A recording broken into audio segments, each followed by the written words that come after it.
So it is good day to you, huh? Very good to see each of you and your bright and shining faces. We introduce ourselves. Our name is Adironda. Very good to see you. Dearest beings of light, as you know, you are here not by accident. You are here to acknowledge that element of peace within this part of the world. As you may have heard today, you are surrounded at this moment by neighbors that are not quite so friendly, huh? And one might look over at the neighbor and think, oh, well, if they could only do this or if they could only do that. But we are just looking at those neighbors and loving them. That is all. Love only. You see, we're going to stand up because we like to see all of those wondrous beings back there. And when we are standing, we are the same height, huh?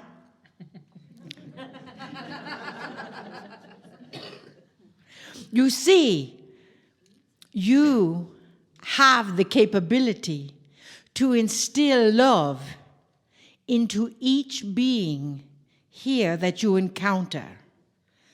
The riders of the horses, the drivers of the bus, the people in the market. So we ask you to, each time you encounter someone, that you just take a bit of a short breath and just allow your heart to connect directly with their heart. For you are in a crossroads area. There are ancients here that have come back and forth and back and forth.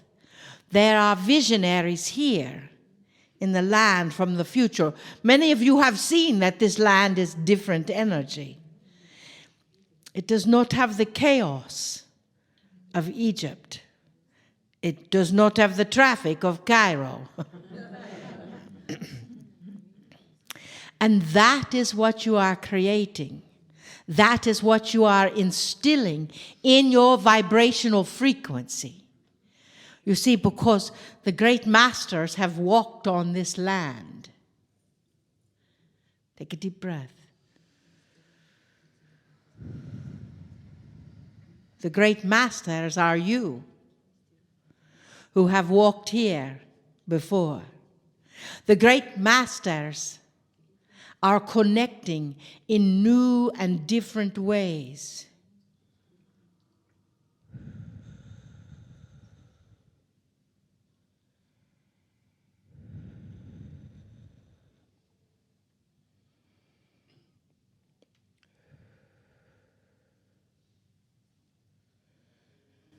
And I am so grateful you have arrived here. We give thanks to you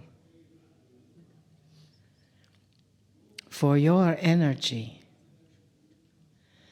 is that of the purity of my life. You and I are the same. You know this.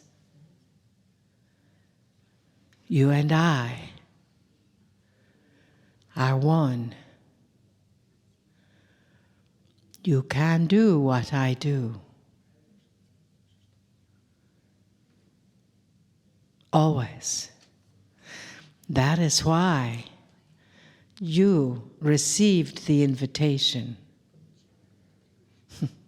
Even though some of you may not understand my words right now. As you open your heart, you will understand. You see, that heart is the heart of Israel. That heart is the heart of Jordan. When we walked this land together, changes occurred. They will occur again. Thank you. Thank you for accepting the call. Thank you for your willingness, for seeing through the chaos, for seeing through the pain, for seeing the heart and soul of this planet. From your presence here, as each of you, each of us, walk this sacred land of Jordan, know that with every single step, peace will reverberate and radiate out from you. We will be connecting to the leaders of this land and the neighbors of this land. Heart to heart, soul to soul, asking for wisdom to replace ego, asking for love to replace the argument,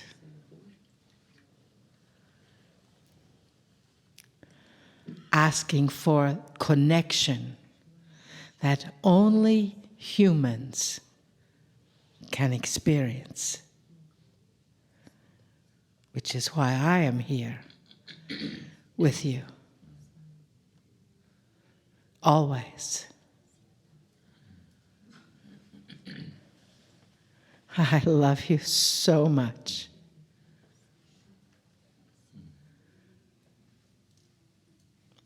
My friends,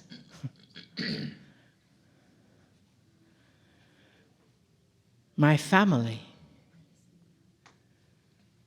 are your family. You must remember that. And as you do, your heart will swell with love and divine perfection that you are.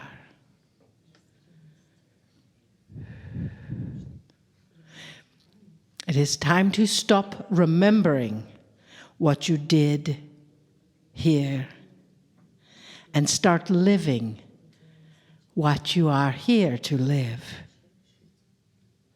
You understand? Love. It is simple. Conquers all, doesn't it? Love breathes all. That is what I am here to remind you once again.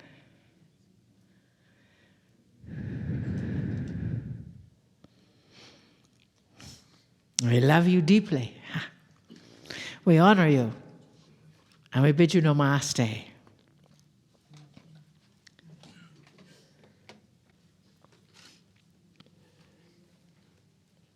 Greetings, dear ones. I'm Kryon of Magnetic Service. Sometimes the message is the message. And you might have a room filled with those who channel. And there will be a commonality, a common theme between them. It is not an accident that this takes place. And I wished to continue the message of Yeshua. There is something happening on the planet that is unique in this new energy. We speak of history For that is what this particular tour is about. The tour continues, for we are in the country of Jordan. And if you look at the history here, one of the things that is unique in a strife-torn area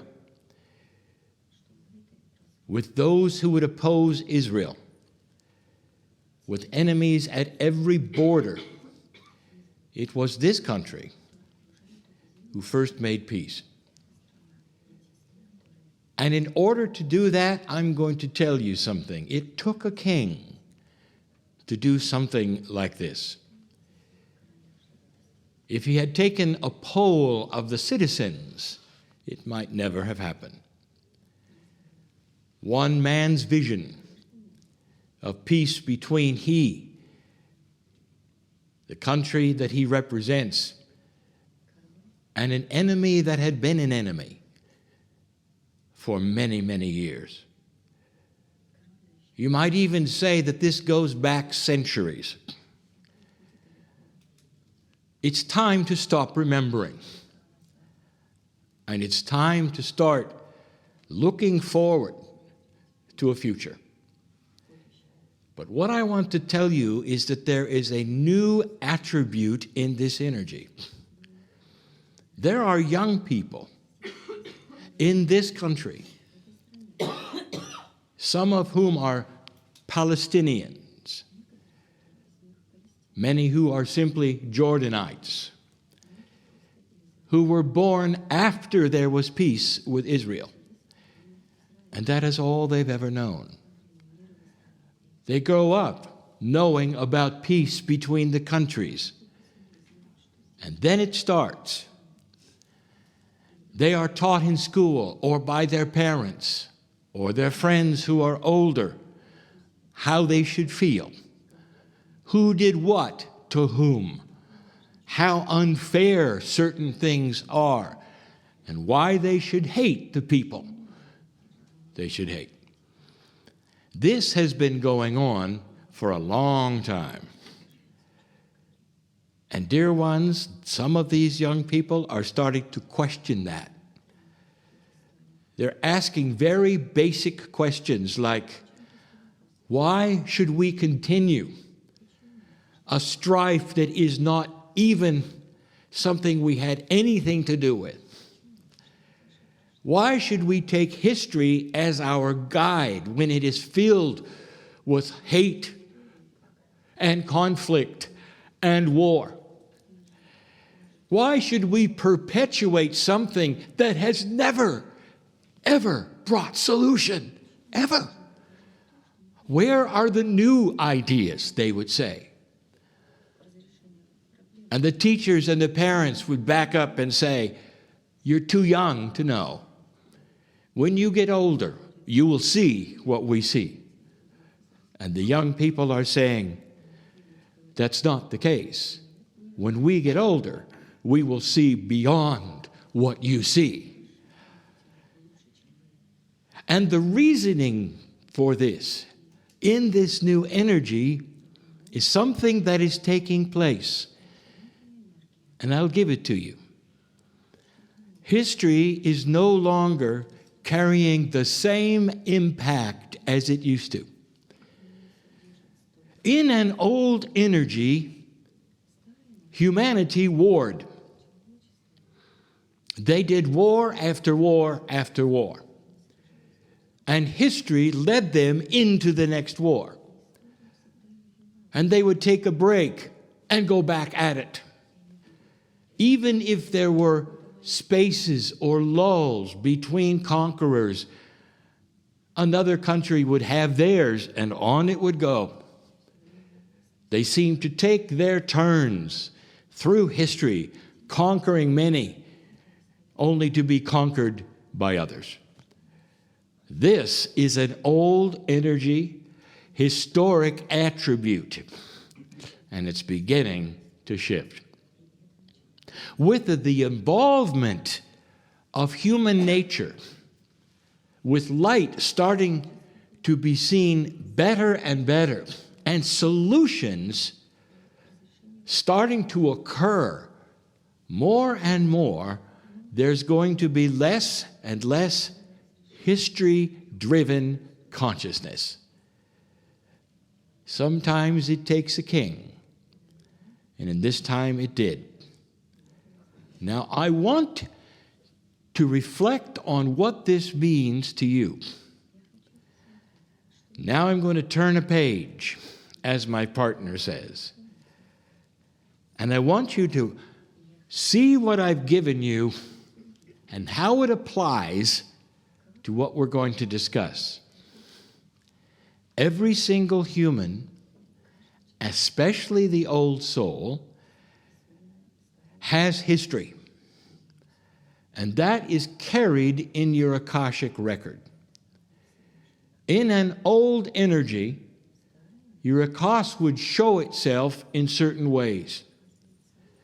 If you had strife in certain lifetimes, it might pop up an energy that would push you in this lifetime. Sometimes it would push you to the dark. Sometimes it would be difficult to conquer. Sometimes you would sabotage yourself and not even know why. The Akash is alive and well. Your past life energies bubble to the surface and sometimes create issues that are lifelong. Here's what I want to tell you. That in this new energy, the history that you experienced in your own Akash is going to be suppressed. You're going to start feeling clearer and not know why. Things that you would normally be afraid of, coming from Akashic experience, will no longer be there. Some unbalances that you have, self-worth issues based upon the past of your Akash will start to clear. Now, human, this is evolution. And it's based in love energy, balance, and compassion. We have said without those three, even the clearing of your Akash won't be enough. In fact, there will be some human beings who will miss the energy that pushes them into unbalance. And they actually will go see some help and say, I'm not feeling the same. I don't have much to worry about anymore. What's wrong with me? This has always been the case for some human beings. But the old soul recognizes the clearing, thankful for it, and saying, this is the new energy. Last year, I sat in Israel. And so did the partner who sits next to me, called Marilyn. And we shared a common energy projection. Not telling of the future, but a projection of potential. And the potential was peace. Dear ones, if it can happen here in Jordan, it can happen anywhere. It took a king to do this. So I ask you this. Can you become your own king and push out the things that history has given you that are no longer appropriate for your magnificence? Can you take a deep breath and actually say, no more of this. No more of this. Things that bother you, where you cannot proceed or get ahead, or you feel somehow held back, or for some reason there is always something in the way. That is the Akash. That is who you were for hundreds of lifetimes etched into that soul which you carry in this time. It takes a king. And in your case, you are your king. Don't take a poll of your intellect. Don't take a poll or ask permission of anything but that which is inside that wants to clear it all. The clearing today is going to be far, far easier. These things will diminish, which keep you out of balance, which makes you worry at night or cry when nobody knows you're crying. It's time to see that which is true, that peace is the way of things. It took a king here to create something that will have ramifications in his family for the rest of time. How about you? For the rest of time. And so it is.